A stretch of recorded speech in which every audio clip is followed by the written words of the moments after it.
This is piece 248, Shibboleth, by Doris Salcedo. She's a Colombian artist and I would say political activist. Her art is about political activism. The context for this piece is European migration. And in the 1990s and 2000s, up until the modern day, Europe has been experiencing burgeoning immigration from Africa and from particularly the Middle East. This immigration is due to conflicts that are happening in those areas of the world.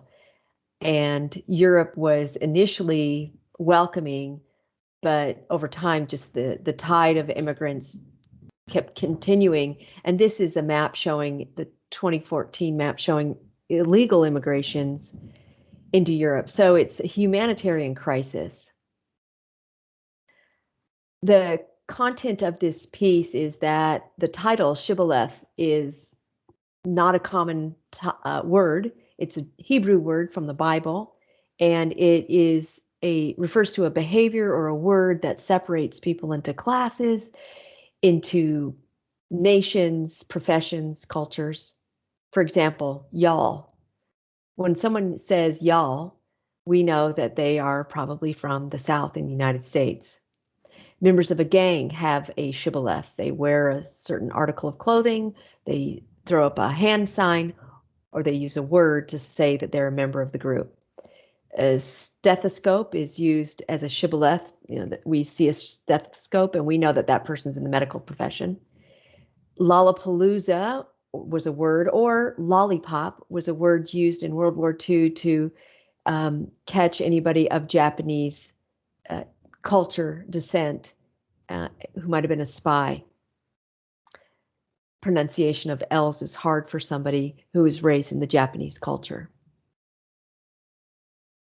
Content for this then, so visitors didn't necessarily know this word shibboleth, and there wasn't a sign saying this is what this is about. Instead, the artist, Salcedo, allowed people to experience this installation and come to their own thinking.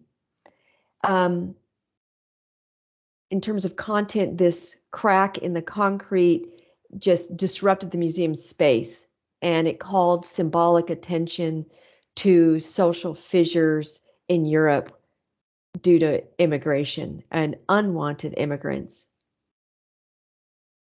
The form of it is this concrete floor in the Turbine Hall, which is the lobby, the main lobby for this Museum of Modern Art in London.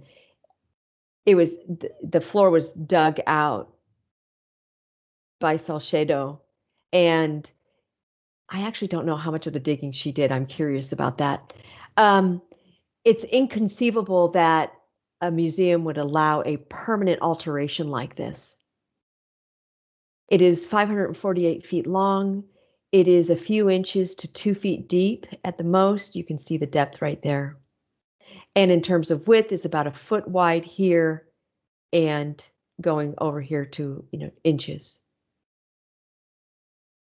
Some say, hey, is this a sculpture or is it an installation? And it was it opened like that as a fissure for 7 months, and then the fissure was sealed with concrete, filled back in. And so today there is this scar remaining, and some would say that is unresolved racial and ethnic discrimination. So is it a sculpture? Is it an installation? Here's the scar today, so you can still see it. The function, according to Salcedo, is that, quote, it represents borders, the experience of immigrants, the experience of segregation, the experience of racial hatred. It is the experience of a third world person coming into the heart of Europe.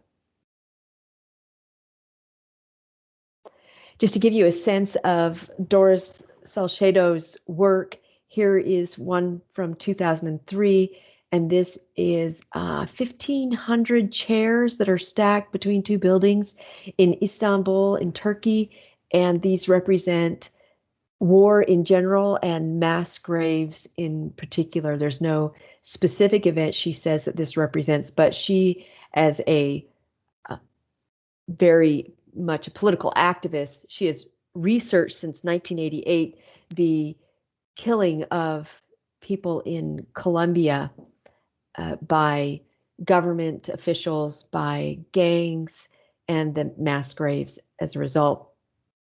This was at the Harvard Museum.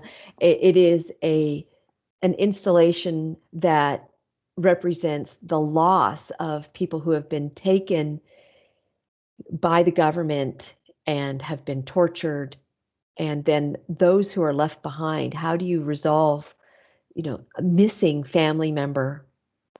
And so up on the wall, these are what's shown on the wall. These are shoes in boxes, and powerful. And this is finally a last one I want to show you from Salcedo.